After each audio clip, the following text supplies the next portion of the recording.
So, hi, I am Radhika Sharma, and currently I am interning with the Lexus and company. And as a part of this internship, I am making a video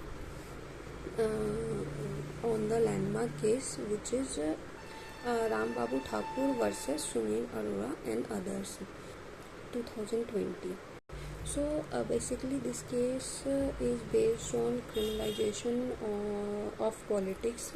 Uh, so as we all know that politics में like हर type का लोग enter करता है, फिर वो चाहे किसी भी लाइक मर्डर हो, रेपिस्ट हो, या फिर उसके ऊपर कोई भी केस चल रहा हो, एंड नेता हो, कैसा भी हो, वो पॉलिटिक्स में एंटर करते हैं।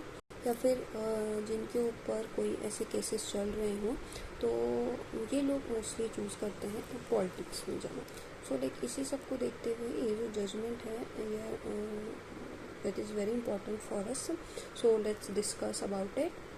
So the judgment of the date of judgment of this case is 13 February 2020, and the bench or the quorum for this case is Justice Rohinton Fali Nariman and Justice S. Ravindra Bhatt and V. Rama Subramanian. So let's talk about the background of this case.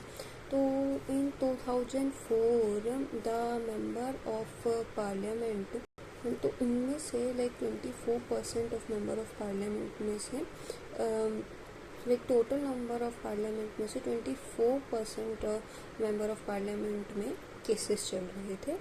सो जैसे जैसे हम 2004 के बाद 2019 में आते हैं तो ये जो परसेंटेज थी 24 like total parliament out of total parliament which is increased by 48%, like total number of parliament में से 48% member of parliament में के ऊपर pending cases चल रहे थे। So which is a challenge for our Indian politics, and so इसी के अगेंस्ट एक petition फाइल हुई थी। सो सुप्रीम कोर्ट ने एक केस जो कि public interest foundation versus union of India, which was like थोड़ा सिमेट्री है ऑफ दिस केस, तो उसके लाइक इसमें सुप्रीम कोर्ट ने कहा, सो इसमें कहा गया कि इफ़ सो इफ़ लाइक किसी कैंडिडेट पे कोई पेंडिंग केस है तो क्या उसे उस इलेक्शन के लिए डिस्क्वालीफाई कर देना चाहिए, या फिर जो पहले से ही लाइक या फिर जो कैंडिडेट है वो एक लाइक पद पर है तो क्या उन्हें वहाँ से लाइक रिमूव कर देना चाहिए। तो ये सारी लाइक बातें, ये सारी चीज़ें इस केस में कंक्लूड की गई थी।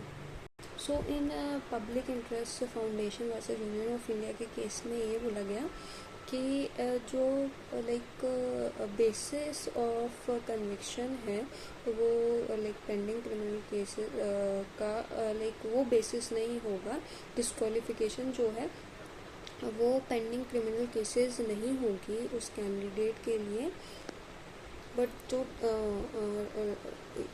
वेदर के जो डिस्क्वालिफिकेशन होगी वो बेसिस ऑफ कन्विक्शन पे होगी, ना कि पेंडिंग क्रिमिनल केसेस पे। एज एन इफ़ वो कैंडिडेट या फिर वो पर्सन अगर लाइक आरोपी साबित हो जाता है तो ही हम उसको डिस्क्वालीफाई कर सकते हैं, अदरवाइज नहीं।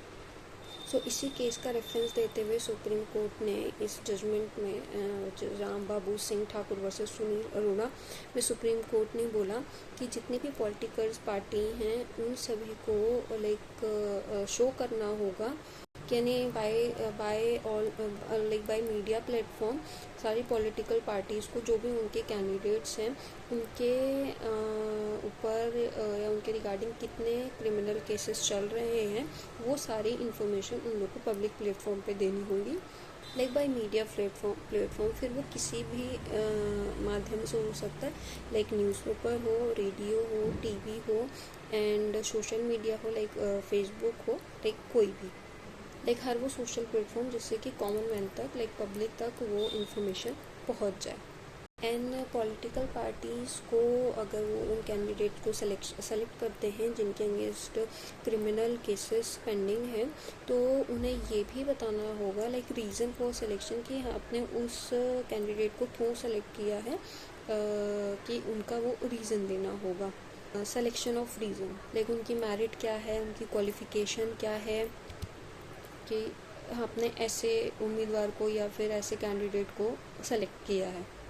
थर्ड वन इज़ कि सारी लाइक पॉलिटिकल पार्टीज़ को जिन्होंने लाइक जिनके अगेंस्ट पेंडिंग केसेस चल रहे हैं, उनके सिलेक्शन पे इलेक्शन कमीशन को विद इन 72 आवर्स, बस विद इन 72 आवर्स ऐसे कैंडिडेट की इंफॉर्मेशन इलेक्शन कमीशन को देनी पड़ेगी। एंड दोस्तों सुप्रीम कोर्ट ने जो बेसिस था वो 129 and 142 article 129 and 142 of Indian constitution को बेसिस बनाया था। एंड बेसिकली इसमें ये था कि जो डिस्क्वालिफिकेशन है वो लाइक उस बेसिस पे नहीं होंगी कि पेंडिंग क्रिमिनल केसेस हैं, बट बेसिस ऑफ कन्विक्शन पे होगा। Thank you.